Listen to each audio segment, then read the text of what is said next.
Willkommen, willkommen. Nein, ernsthaft, ich begrüße euch zu diesem kleinen Video.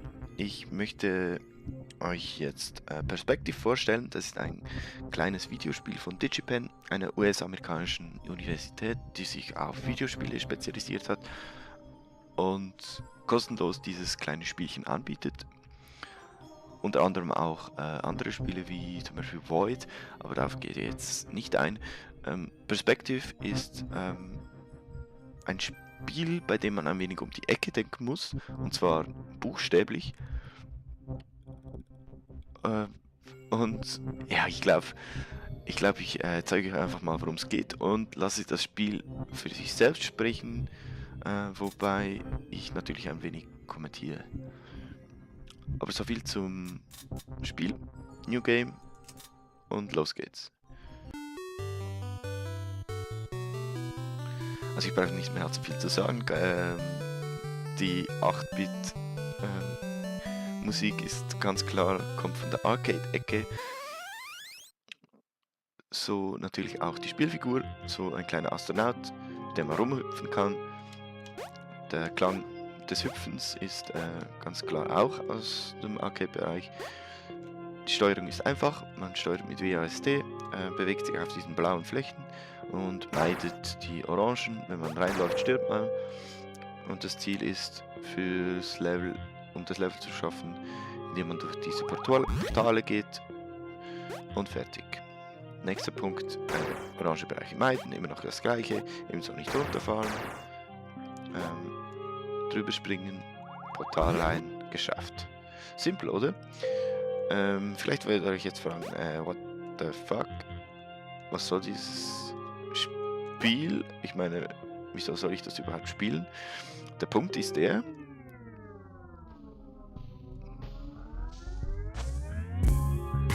das Spiel heißt ja Perspective. Das heißt, die linke Maustaste kommt jetzt ins Spiel. Wenn man sie klickt, hat man plötzlich die Möglichkeit, sich zu bewegen, mit der Maus die Sicht zu verändern, mit den WASD-Tasten rumzufahren. Und wenn ihr jetzt einen kleinen Astronaut anschaut, auf dem Bildschirm ist er immer genau gleich groß, aber durch den Perspektivenwandel wird er im Verhältnis zum Raum kleiner und größer, wodurch das Level auch ganz anders wird.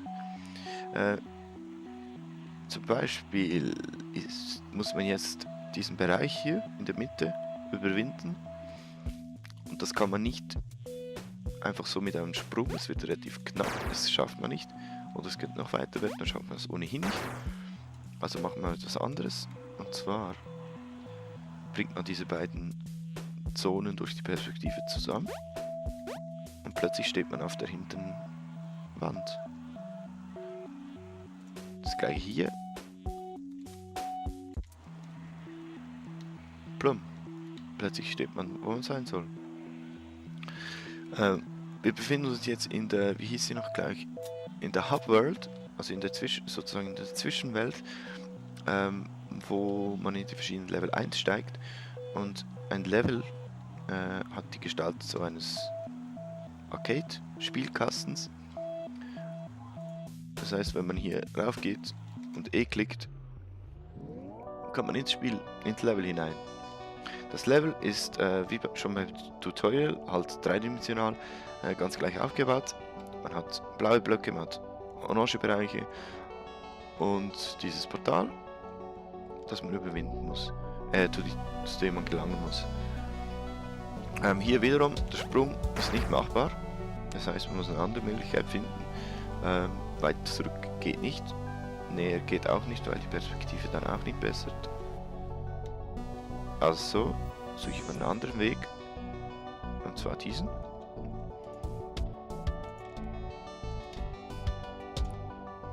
Und schon ist die Brücke geschafft, das Level ebenfalls.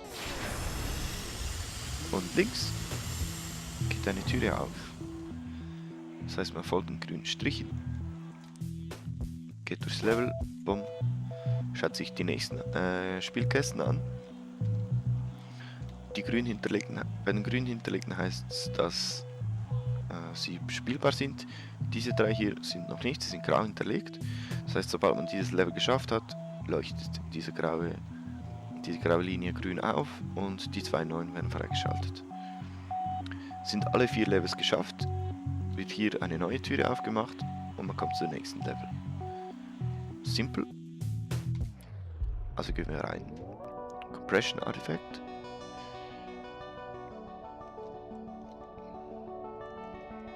Wiederum nicht machbar. Nicht machbar. Also gehe ich hier rüber. Das Problem ist hier, ich sehe jetzt vielleicht, der Astronaut ist ein wenig zu groß, also wenn ich jetzt durchgehe, bumm, geht nicht. Also gehe ich näher hin, damit er seine Größe, richtige Größe hat. Und befinde mich jetzt auf dem richtigen Weg. Ups, zu weit weg. Übrigens, ja genau, wenn ich zu weit weg bin und die Perspektive fixieren möchte, geht das nicht, weil er sozusagen hinter der Wand steht, also in der Wand drin stecken würde. Und das geht natürlich nicht. Also gehe ich ein wenig weiter und sehe hier wiederum Sprung nicht oder nur knapp nicht überwindbar. Also mache ich diesen da und geschafft. Boom. Die blauen Bereiche sind eigentlich nicht nur Brücken oder Wege, die man gehen kann, sondern auch Hindernisse. Vor allem wenn sie vertikal sind, wie hier. Also dieser Bereich da. Das heißt, ich kann jetzt nicht einfach durchgehen. Drüber springen geht auch nicht wegen der orangen Decke. Also lasse ich ihn einfach verschwinden, dann diese vertikale Säule und gehe weiter. Das gleiche gilt auch für Distanzen. Distanzen sind bei Perspective ja sehr relativ. Also statt diesen ganzen Gang runter zu gehen, gehe ich einfach ein wenig zurück, mache das und befinde mich am Ende des Levels. Geschafft. Ja, das ist so das Grundprinzip von Perspective. Ich zeige euch jetzt noch ein Level zum Abschluss und dann lasse ich euch selbst machen. Wie ich schon gesagt habe, das Spiel ist grundsätzlich kostenlos und das macht es auch so spannend. Die DigiPen-Universität hat sich so auf eben spezielle, aber sehr intelligente kleine Spielchen spezialisiert. Und da sie nicht so an einen großen Publisher gebunden sind, können sie sich erlauben, auch so mal, ich nenne das mal abgespacede, querdenkerische Spiele herzustellen, können sich daran heranwagen und einfach mal ein wenig experimentieren, und das macht diese Spiele ganz spannend. Also es gibt noch ein anderes Void, wo es darum geht, mit einer Zeitmaschine oder mit einer technomancerischen Zeitmaschine, wie auch immer man es nennen möchte, herumspielt. Und eben Perspective spielt halt mit der Perspektive, mit dem zweidimensionalen und eindimensionalen Raum herum. Und das macht das ganze Spiel sehr erfrischend.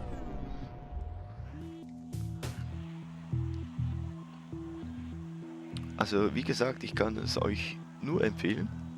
Es braucht auch keinen wahnsinnig starken Rechner. Die 100 Megabyte sind sehr schnell runtergeladen, installiert und ja, also man kann wahrscheinlich auf dem billigsten Rechner oder auf einem 5-jährigen, 10-jährigen Rechner wahrscheinlich noch spielen. Gut, ich will jetzt nicht mich zu weit aus dem Fenster lehnen, aber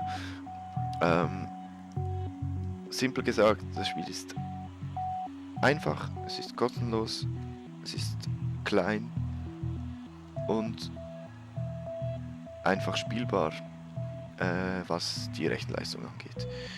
Ich kann es euch nur empfehlen. Ich stelle euch den Link noch dazu, damit ihr es schnell findet, aber grundsätzlich müsst ihr in Google einfach mal Perspective und DigiPen eingeben, dann findet ihr es eigentlich sofort. Das war's von meiner Seite. Der Astronaut sagt Tschüss. Ich sag Tschüss. Ich bin Vega von spiegelwelten.ch und ich würde mal sagen, das war jetzt zwar mein erstes Anspielvideo, ich werde aber sicher noch weitere hochladen und würde mich über ein wenig Feedback freuen in Form von Kommentaren, in Form von Likes auf der Facebook-Seite, auf gefällt mir oder Daumen hoch auf YouTube und so weiter und so fort.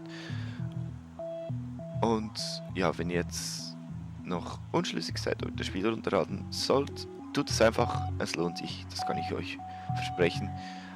Und ich verspreche euch, dass auch die Levels mit der Zeit noch ein wenig kniffliger werden als bisher.